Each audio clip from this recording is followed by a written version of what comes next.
All right, let's talk about a really interesting difference. A generative AI is everywhere and it generates all kinds of stuff, right? So Sora now creates videos that are so photorealistic that you can't even decide whether this was shot on a DSLR or whether this was produced by AI alone. This is Connect the Dots, the AI Impact Podcast.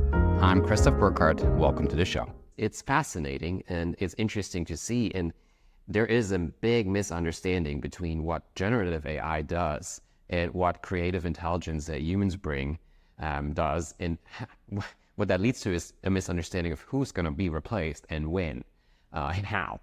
The real question is not whether creatives are being replaced. The real question is, what is creative intelligence if it's not generative? And there is a real interesting difference between creative intelligence and generative intelligence.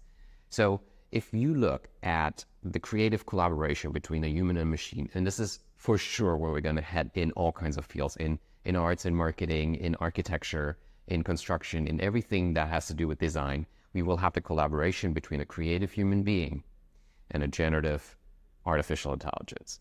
Now, how these two work together, though, requires an understanding of what the difference is between our intelligence and the machine's intelligence. And that means we have to understand that what we bring to the table, one, is unique experience based on our lifetime of experience, everything that we were exposed to, every design we've seen. We have a great creative limitation, basically, because we cannot listen to all the music in the world. We only listen to some music. That means we've created patterns and we have created preferences for certain types of music. And those preferences and ultimately approaches to problem solving we bring to the table. But every human being has a absolutely unique learning history, meaning that intelligence, that creative intelligence, is limited and it's also unique. And that means if many of those unique intelligences meet, the creative part that is happening is the collaborative intelligence that is more than the sum of its parts. And that is something that generative AI does not do. So generative AI does not collaborate with other AIs to create. It generates based on everything it knows. Every text is read, every video is watched, every image it's seen. And it's seen a lot more than any human could do. So generative AI knows a lot more, has a bigger basis for creating, for generating stuff, but it cannot rely on a unique learning experience of the world. And it does not rely on creative imagination about something that we haven't seen yet. It generates only based on what it already has. And in the collaboration, what now happens is that, yes, you will always, let's take architecture, you will always need the architect. You will always need someone to create the prompt to tell the machine what to generate.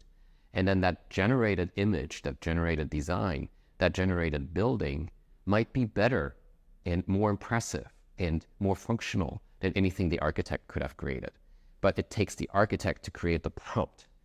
It takes the machine to generate a response, and it then takes the architect to read that response and analyze and evaluate what that means based on the architect's unique learning history. And this is something we all need to understand. We will all collaborate with machines and they will all do a lot of generative work for us. But if we don't understand what makes us uniquely human, our creative intelligence, a force that cannot be copied by machines, then we will run out of a job because we actually do the generative work that we should leave to AI.